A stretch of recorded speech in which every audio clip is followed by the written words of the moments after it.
Hi hello எல்லோரும் எப்படி இருக்கீங்க? எல்லாருக்குமே பார்த்தீங்கன்னா குட் மார்னிங். இப்போ டைம் பார்த்தீங்கன்னா 6 o'clock. நம்ம ஊரில் பார்த்தீங்கன்னா நல்லா மழைங்க. இந்த மாதிரி சாரல் வந்து காலையும் விழுது, நைட்டும் விழுது, எனி டைம் விழுந்துகிட்டே தான் வந்து இருக்குது. கிளைமேட் பாருங்கள், ரொம்ப சூப்பராக இருக்குது. இது என்ன ஒரு பிரச்சனைன்னு பார்த்தீங்கன்னா, காலையில் எந்திரிக்கவே முடியல. ஏன்னா கிளைமேட் வந்து இந்த மாதிரி நல்லா ஜில்லுன்னு இருக்கிறனால நமக்கு வந்து காலைல எந்திரிக்கவே முடியலங்க. அதனால் இன்றைக்கி பார்த்திங்கன்னா தூங்கி எந்திரிக்கவே வந்து கொஞ்சம் லேட் ஆகிடுச்சு. அப்புறம் என்ன பண்ணலான்ற யோசிக்கிறதுலே கொஞ்சம் பாதி நேரம் போயிடுச்சு. ஸோ அதனால் பார்த்திங்கன்னா ரைஸ் வடிச்சிட்டு என்னோடய ஹஸ்பண்டுக்கு கொடுத்து விட்றதுக்காக வந்து பருப்பு கடையல் பண்ணிவிட்டு கோஸ் பொரியல் பண்ணிடலாம் அப்படின்னு சொல்லிட்டு டிசைட் பண்ணிட்டேன். ஆனால் பாப்பா தம்பி பார்த்திங்கன்னா இது வந்து எடுத்துகிட்டு போக மாட்டாங்க. ஸோ அவங்களுக்கு ஏதாவது பண்ணணும் அப்படின்றதுக்காக வந்து யோசிச்சுட்டு இருந்தேன். ஒரு பக்கம் பார்த்திங்கன்னா ரைஸும், இன்னொரு பக்கம் பார்த்திங்கன்னா பருப்பு கடையிலுக்கு பாசிப்பருப்பும் தக்காளி இதெல்லாம் போட்டு வந்து வேக வச்சுட்டேன். அது ரெண்டு வேகிறதுக்குள்ளே பார்த்திங்கன்னா கோஸுக்கு பொரியலுக்கு தேவையான எல்லா ஐட்டம்ஸையும் நம்ம வந்து ரெடி பண்ணிடலான்றதுக்காக கோஸை வந்து இப்போ வந்து கட் பண்ணிகிட்ருக்கேன். அப்புறம் பார்த்திங்கன்னா வெங்காயம், மிளகாய் எல்லாத்தையும் கட் பண்ணி ரெடி பண்ணி வச்சுட்டோம் அப்படின்னா பருப்பு வந்து டக்குன்னு வந்து வெந்துருங்க. இப்போ நான் வாங்கியிருக்கிற பருப்பு பார்த்திங்கன்னா டைரெக்டாகவே வந்து காட்டில் போட்டிருப்பாங்களே அவங்கக்கிட்டேருந்து வாங்கின பருப்பு. இந்த பருப்பு பார்த்திங்கன்னா ஒரு 5 minutes வச்சாலே போதும், நல்லா டக்குன்னு வந்து வெந்துடுது. ஸோ அதனால் பார்த்திங்கன்னா அதுக்குள்ளே வந்து நம்ம பொரியலுக்கு ரெடி பண்ணலான்னு சொல்லிட்டு ரெடி பண்ணிகிட்டு இருந்தேன். பாப்பாவுக்கும் தம்பிக்கும் பார்த்திங்கன்னா நேற்றுக்கு வந்து காளான் குருமா வச்சது போக ஒரு 4 பீஸ் காளான் மட்டும் இருந்தது.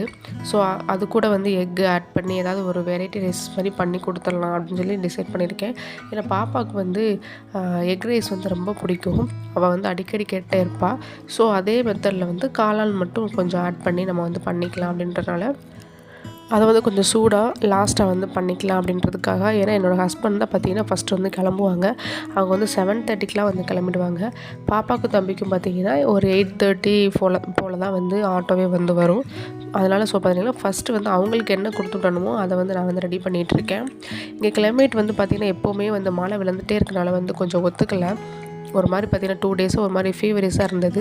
அப்புறம் கொஞ்சம் சளி பிடிச்சி பார்த்திங்கன்னா இருமல் வந்துருந்ததுங்க. நான் வந்து ஹாக் சிரப்லாம் கூட வாங்கி குடிச்சு பார்த்தேன். எனக்கு வந்து க்யூர் ஆகிற மாதிரி இல்லை. அப்புறம் பார்த்திங்கன்னா இந்த சுக்கு, மிளகு, மல்லி இதெல்லாம் போட்ட மாதிரி ஒரு பவுடர் வந்து ஒரு பாக்கெட்டில் வந்து வாங்கிட்டு வந்திருந்தேன்.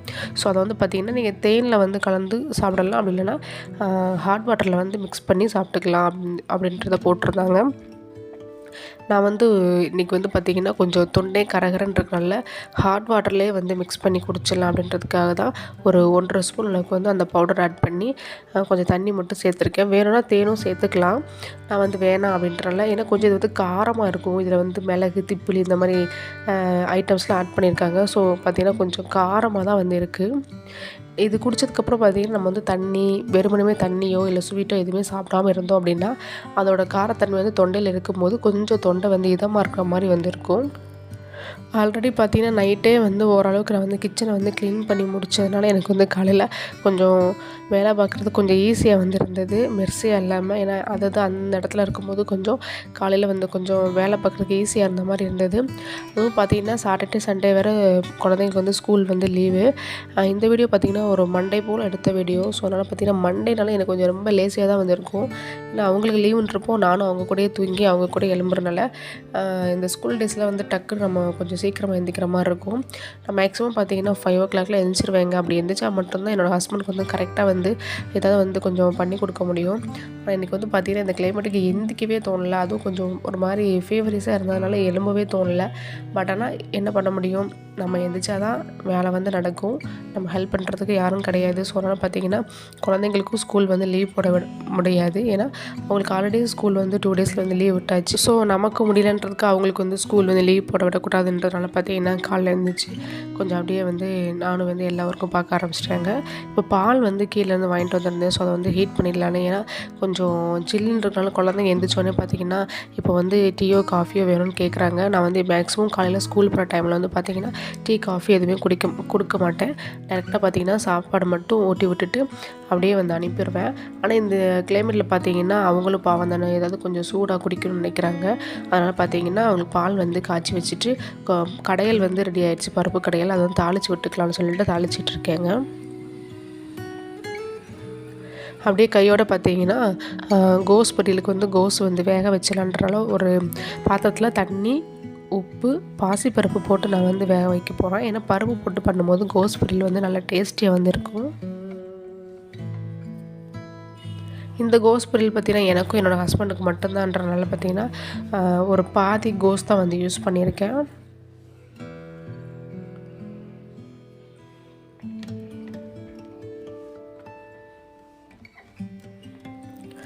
என்கிட்ட வந்து பார்த்திங்கன்னா இந்த 2 பர்னர் இருக்கக்கூடிய ஸ்டவ் இருக்கிறனால தான் கொஞ்சம் கஷ்டமாக இருக்குது. நானுமே பார்த்திங்கன்னா ஒரு 3 இல்லை 4 பர்னர் வச்ச மணிக்கு வந்து கேஸ் ஸ்டவ் வாங்க நினச்சிட்டே இருக்கேன். ஆனால் என்னோடய ஹஸ்பண்ட் வந்து போதும், எதுக்கு அதில் போய் வேஸ்ட்டாக காசு போடுறேன் அப்படின்ற மாதிரி சொல்லிகிட்டு இருக்காங்க. ஆனால் இந்த மாதிரி டயத்தில் பாருங்கள், இப்போ வந்து 2 அடுப்புமே வந்து பிஸியாக இருக்கிறனால நான் வந்து கொஞ்சம் ஃப்ரீயாக இருக்க மாதிரி தான் இருக்குது. நம்ம வந்து வேலையும் பார்த்திங்கன்னா கொஞ்சம் டைம் எடுத்துகிட்டே வந்து இருக்கோம். எங்கள் வீட்டில் வந்து பார்த்திங்கன்னா குக்கரில் வந்து சாப்பாடு வச்சா பிடிக்காது, ரைஸ் வந்து வடிக்க தான் வந்து செய்யணும். அதே மாதிரி பார்த்திங்கன்னா இப்போ சாம்பாரோ பருப்பு இல்லைங்க கடையில் பண்ணுறோம் இல்லையா, அதை குக்கரில் வச்சாலும் என்னோடய ஹஸ்பண்டுக்கு வந்து பிடிக்காது. அதுவுமே பார்த்திங்கன்னா சட்டியில் போட்டு வேக வச்சு கடைஞ்சி அவங்களுக்கு தாளித்து கொடுத்தா தான் பிடிக்கும். ஸோ இப்படி பண்ணுறப்போ கொஞ்சம் டைம் இழுத்துகிட்டே வந்திருக்கும். அதனால் பார்த்திங்கன்னா நானும் அவங்கள்ட்ட வந்து இந்த மாதிரி சில நாளாக டென்ஷனாகி கத்த கூட ஆரம்பிச்சிருக்கேன், எனக்கு இந்த மாதிரி வேறு கேஸ்ட்டை வாங்கி தாங்கன்னு. அவங்க அந்த டைமில் ஓகே ஓகேன்னு சொல்லுவாங்க. அதுக்கப்புறம் ஏன் தேவையில்லாமல் அதில் போய் காசு போடணும் அப்படின்ற மாதிரி வந்துட்டு அவங்களும் வாங்கி கொடுக்குறதே இல்லை. நம்ம பிரச்சனை அவங்களுக்கு புரிகிறதே கிடையாதுங்க. இப்போ வந்து எனக்கு 3 பர்னரோ 4 பர்னரோ இருந்தது அப்படின்னா இந்த இதுக்குள்ளே நம்ம டக்குன்னு எல்லா வேலையும் முடிச்சிடலாம். ஏன்னா இவங்களுக்கு வந்து இப்போ மத்தியானம் லஞ்ச் மட்டும் தான் இப்போ ரெடி பண்ணிகிட்ருக்கேன். இதெல்லாம் ரெடி பண்ணி முடிச்சதுக்கப்புறம் தான் காலையிலேக்கு பார்த்திங்கன்னா தோசையோ இல்லை இட்லியோ நான் வந்து பண்ண முடியும். அதுவும் இன்றைக்கி வந்து இடியாப்பம் வேணுன்றதை வந்து சொல்லியிருக்காங்க. ஸோ அப்படிங்கிறப்போ எனக்கு எவ்வளோ ஒர்க் இன்னும் இருக்குது. அதுவும் 7:30க்குள்ளே நான் வந்து பண்ணி முடிக்கணும். ஏன்னா அவங்க ஷார்ப்பாக 7:30லாம் வந்து கிளம்பிடுவாங்க. ஸோ இப்போ நான் கொஞ்சம் ஃப்ரீயாக இருக்கிறனால பார்த்தீங்கன்னா நேற்று நைட்டுக்கு வந்து பாத்திரம்லாம் கொஞ்சம் கழுவி வச்சுருந்தேன். அதெல்லாம் அந்தந்த இடத்துல வந்து செட் பண்ணிவிட்டு இப்போ வந்து பொழையா அந்த பாத்திரத்தை அப்படியே கையோடு வந்து விளக்கிடலாம்னு சொல்லி விளக்கிட்டு இருக்கேங்க.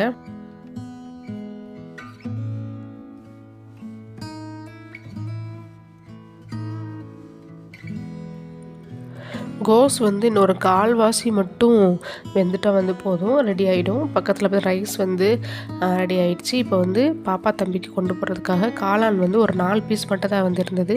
ஸோ அதை அப்படியே நல்லா வாஷ் பண்ணிவிட்டு இது கூட வந்து ஒரு முட்டையை ஆட் பண்ணி நான் வந்து பண்ண போகிறேன். இந்த ரைஸ்க்கு பார்த்திங்கன்னா நீங்கள் வந்து ஆயிலோ இல்லை நெய்யோ எது வேணாலும் வந்து விட்டுக்கலாம். நான் வந்து எண்ணெய் தான் சேர்த்துருக்கேன். இது கூட 2 கிராம்பு, 2 ஏலக்காய், ஒரு பிரிஞ்சி இலை, சின்ன துண்டு பட்டை மட்டும் தான் ஆட் பண்ணியிருக்கேன் ஃப்ளேவருக்காக. அதையுமே பார்த்திங்கன்னா மசாலாலாம் ரெடி பண்ணதுக்கப்புறமா அதையுமே நான் வந்து வெளியில் வந்து எடுத்துருவேன். ஏன்னா குழந்தைங்களுக்கு சாப்பிட பிடிக்காதுன்றதுனால. இந்த பக்கம் பார்த்திங்கன்னா கோஸ் வந்து ரெடி ஆகிடுச்சு. அதை வந்து தண்ணி வடிக்கிறதுக்காக வந்து வடிகட்ட வச்சுருக்கேன். ஸோ அதனால் கடுகு, உளுந்து பருப்பு, கடலை பருப்புலாம் போட்டு தாளிச்சிட்டு பெரிய வெங்காயம் கொஞ்சம் காரத்துக்கு ஏற்ப மிளகாய் வந்து சேர்த்துருக்கேங்க. அதுவும் வந்து ஒரு பக்கம் வெந்துட்டுருக்கு. அதே மாதிரி இந்த பக்கம் பார்த்திங்கன்னா வெங்காயம் வந்து சேர்த்துட்டேன். வெங்காயம் வந்து வதங்கிட்டுருக்கு. இது கூட இஞ்சி பூண்டு பேஸ்ட் இருந்தது அப்படின்னா நீங்கள் வந்து சேர்த்துக்கலாம்.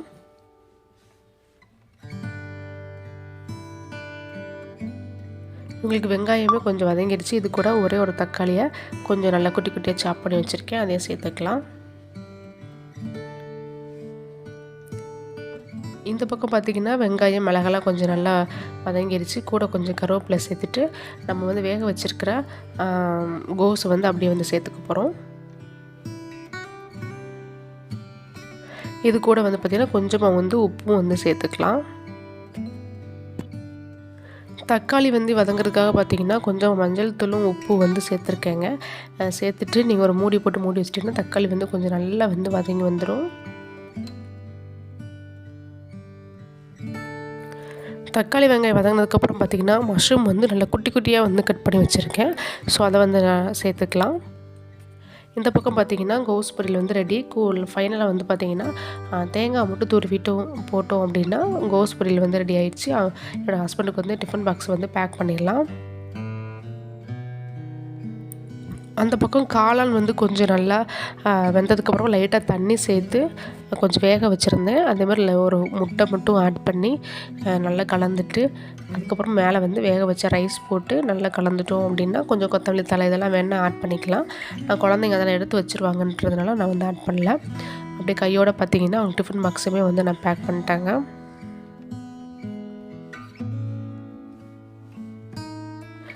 என்னோடய ஹஸ்பண்ட் பார்த்திங்கன்னா அவங்க கிளம்பும்போதே பாப்பாவே தம்பி எழுப்பி அவங்களுக்கு நல்லா ப்ரஷ் பண்ணி விட்டு அவங்கள வந்து குளிக்க வச்சுடுவாங்க. அந்த வேலை மட்டும் எனக்கு கிடையாது. அதை ரெகுலராக வந்து அவங்களே வந்து பண்ணிவிடுவாங்க. அந்த ஒரு ஒர்க் இல்லை, அதுவே வந்து கொஞ்சம் பெரிய விஷயந்தான். ஏன்னா உகன் குட்டிலாம் வந்து அவ்வளோ ஈஸியாக குளிச்சுட்டு வர மாட்டான். தண்ணியில் வந்து உழப்பிட்டே வந்து இருப்பான். நமக்கு ரொம்ப டென்ஷன் ஆகும். ஸோ அதனால் பார்த்திங்கன்னா அந்த ஒர்க்கை வந்து அவங்க வந்து முடிச்சிருவாங்க. நான் ஸ்நாக்ஸ்க்கு வந்து பார்த்திங்கன்னா கொஞ்சம் கடலை மிட்டாய், நட்ஸு, கொஞ்சம் பிஸ்கெட்டு அண்டு பொட்டேட்டோ சிப்ஸ் வந்து நேற்று வாங்கிட்டு வந்துருந்தாங்க. ஸோ அது கொஞ்சம் வச்சுருக்கேன். ஸோ லன்ச் பேக்கையும் நான் வந்து பேக் பண்ணி முடிச்சிட்டேங்க. இப்போ ஃபைனலாக வந்து இங்கே 2 பேரையும் வந்து கிளப்பணும், அவ்வளோதான். பாப்பா வந்து கொஞ்சம் பெரிய பொண்ணுன்றனால வந்து டக்குன்னு வந்து கிளம்பிடுவா. உகன் குட்டி வந்து சின்ன பையன். அதுவும் இல்லாமல் இப்போ தான் வந்து ஸ்கூல் போக ஆரம்பிச்சிருக்கிறதுனால அவனுக்கு வந்து ஸ்கூல் போகிறது அவ்வளோ வந்து இன்ட்ரெஸ்ட் வந்து கிடையாது. ஸோ அதனால் ரொம்ப அழுதுகிட்டே வந்து இருப்பான். அழுது முடித்து அவனை சமாதானப்படுத்தி அவனுக்கு தேவையான பொருள் ஏதாவது போய் கடையில் கூட்டு போய் வாங்கி கொடுத்ததுக்கப்புறம் தான் அவன் ஃபேஸ்லேயே வந்து ஸ்மெல்லிங் வந்து வரும். வீட்டில் பார்த்திங்கன்னா சில நேரம் நல்ல பிள்ளை மாதிரி சீக்கிரம் கிளம்பிடுவான். ஆனால் நம்ம ஆட்டோக்காக வெயிட் பண்ணுறதுக்கு பஜார் போனோடனே பார்த்திங்கன்னா வீட்டுக்கு போகணுன்னு சொல்லி ஆள ஆரம்பிச்சிருவான். சில டைம்ஸ்லாம் வீட்டிலே வந்து பயங்கரமாக கத்தி கத்தி எந்திரிச்சதுலேருந்தே ஸ்கூல் போகலன்னு சொல்லி அழுதுகிட்ருப்பான். நான் எப்போவுமே ஃபஸ்ட்டு வந்து பார்த்திங்கன்னா உகன் குட்டி தான் வந்து கிளப்புவேன். ஏன்னா அவன் எப்போ வந்து மைண்டு சேஞ்ச் ஆகும், எப்போ அழுவானே தெரியாது. ஸோ அதனால் பார்த்திங்கன்னா டக்குன்னு வந்து யூனிஃபார்ம்லாம் மாட்டி விட்டுருவேன். ஏன்னா அவன் அழ ஆரம்பித்தா அவனுக்கு ட்ரெஸ்லாம் போடுறது ரொம்ப கஷ்டம். அவ்வளோ ஈஸியாக வந்து போட விட மாட்டான். ஸோ அதனால் ஃபஸ்ட்டு வந்து அவனை வந்து கிளப்பிட்டு அதுக்கப்புறம் தான் பாப்பா வந்து கிளப்புவேன். 2 பேரும் கிளப்புறதுக்கு முன்னாடியே பார்த்திங்கன்னா ஹஸ்பண்டுக்கு, பாப்பா, தம்பிக்கு எல்லாருக்கும் சேர்த்து தேங்காய் சட்னியும் தோசையை ஊற்றி வச்சுருந்தேன். 2 பேருமே பார்த்திங்கன்னா எழுந்திக்கிறது லேட்டுன்றனால அவங்களுக்கு வந்து குளிச்ச உடனே சாப்பிட முடியல. ஸோ தோசை வேணான்னு சொன்னாங்க. நான் கொஞ்சம் திட்டி ஒரு ஆளுக்கு ஒரு 2 வாய் வந்து தோசை ஓட்டிட்டு சூடாக வந்து பால் மட்டும் ஆளுக்கு ஒரு டம்ளர் வந்து ஆற்றி கொடுத்துருக்கேங்க. அவங்க வந்து காலையில் ஒன்லி மேக்ஸிமம் இப்போல்லாம் வந்து இந்த மழை டைம்னால டீயோ காஃபியோ தான் வந்து குடிக்கிறாங்க. காலையில் அது மட்டும்தான். அப்புறம் டைரெக்டாக வந்து மதியம் லன்ச்சு தான். இந்த டே பார்த்திங்கன்னா கொஞ்சம் ஒரு மாதிரி லேசியாக தான் வந்து போணுச்சு. அதுவும் நமக்கு உடம்பு வேறு சரியில்லைங்கிறப்போ சுத்தமாக வந்து முடியவே இல்லைங்க. நான் வந்து நெக்ஸ்ட்டு ஒரு நல்ல வீடியோவில் உங்களை வந்து மீட் பண்ணுறேன். அது வரைக்கும் டாட்டா பாய்.